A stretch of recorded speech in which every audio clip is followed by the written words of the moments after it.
I am calling Sri A.B. Ekaijam to please speak. Thank you for this time.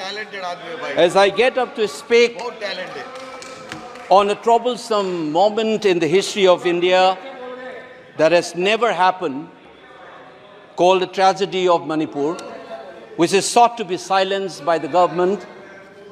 And it is an irony that such an important matter which is sought to be silenced gets an opportunity as the midnight hour approaches. And this reminds me of the fact that people in my home state, the time is 2 hours ahead of Delhi. And we have been dancing on the tune of Delhi and the time that is supposed to be approaching 12 at the moment. People like Janu Barua and others have demanded for years that Northeast should have a separate time zone. Only then you will be able to live with dignity and a sense of well-being. The kind of priority that I can sense is this moment that I get a chance to speak. Mr. Speaker, sir, Mr. Chairman, I'm drawing your attention to the absence of Manipur in the President's address. This is not a simple absence. It is a reminder of a Rashtra Chetna which excludes people. You must realize that more than 60,000 people are languishing in relief camp in wretched conditions for the last 1 year. If anybody is read partition of this subcontinent, which I have done, I was associated with a research project. We have interviewed more than 1,500 survivors of partition of 1947, and you are witnessing the same thing. People are living in wretched conditions that I cannot even mention here.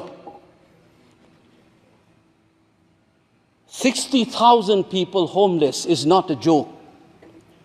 200 plus people died. And there has been a civil war-like situations where people are armed to the teeth and roaming around and fighting each other, defending their villages. And the Indian state is a mute spectator to this tragedy for 1 year. I must remind this House that each and every square centimeter of Manipur is covered by a central armed forces. It is one of the most militarized areas in this country where you have more armed policemen than the civil police, besides the armed forces of the Union. Despite this, how is that 60,000 people were rendered homeless and villages in thousands were destroyed? And yet, our Prime Minister remained mute, not even a word. And the presidential address did not even mention that. Shame, shame, shame, shame, shame. And I said that this silence is not normal. It is a reminder of the fact which many scholars have said, that there is a continuity between colonial and the post-colonial period.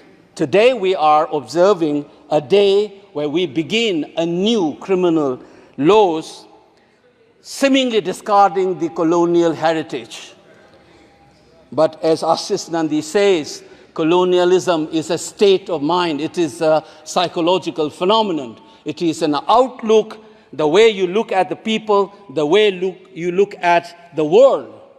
And the fact that this continuity is shown by neglecting the tragedy of a state, which is the 19th state of the Union, it is amazing to see that I get an opportunity as the midnight hour approaches to register this anguish and this hurt of the denial that this country has meted out to its own citizens in the state of Manipur. I must ask these questions to the House. Is this silence communicating to the people of the Northeast, and Manipur in particular, that you don't matter in the Indian state scheme of things? Major Laisam Jotin, who was awarded Ashok Chakra while grappling with suicide bomber, was a Manipuri, who was awarded Ashok Chakra. You are dishonoring his own state. Major Ngangom Joy Datta, who was awarded Veer Chakra while fighting for this country and doing his duty as a part of the peacekeeping force in Sri Lanka in 1987. You are dishonoring this man. You are dishonoring the likes of the youths who hold the tricolor in international platforms. The likes of Mary Kom, Sarita Kunjarani, and Mirabai Chanu. You are saying that you don't matter in this country. Your state doesn't matter in this country.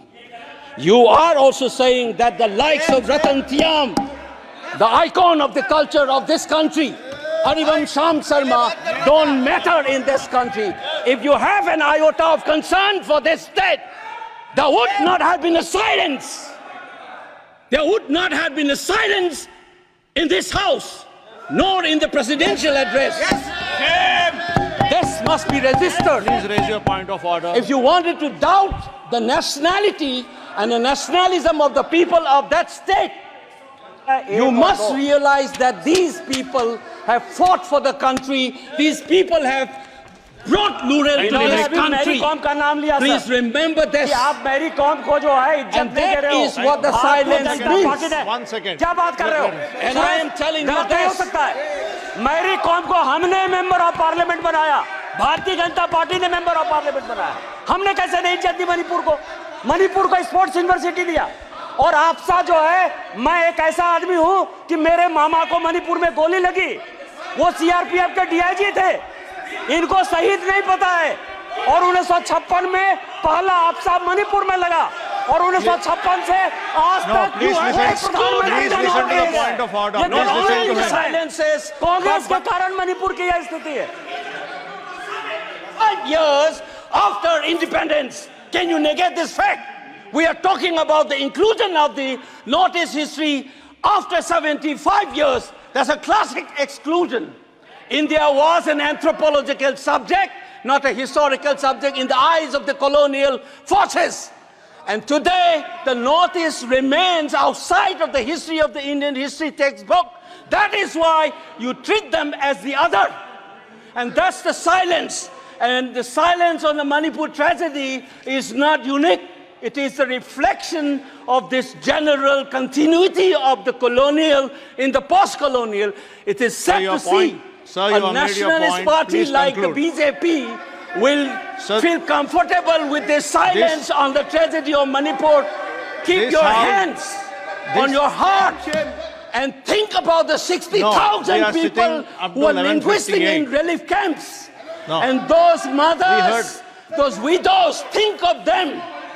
And then you talk about nationalism. Point is made. He made Only his point. then we will understand what this tragedy means. And Mr. Chairman, the hurt, the anger has thrown a nobody like me to be part of this temple of democracy. Beating the BJP cabinet minister, think about the pain. If you hear an anxiety, anguish, and a pain in my voice, please go back and see those 60,000 people linguisting in the relief camp. Don't talk about partition remembrance till you bring that. I would keep quiet the moment the Prime Minister opened his mouth and the Nationalist Party says that Manipur is part of India and we care for the people of that state. Only then I will accept what is nationalism in our face. Thank you, Mr. Chairman.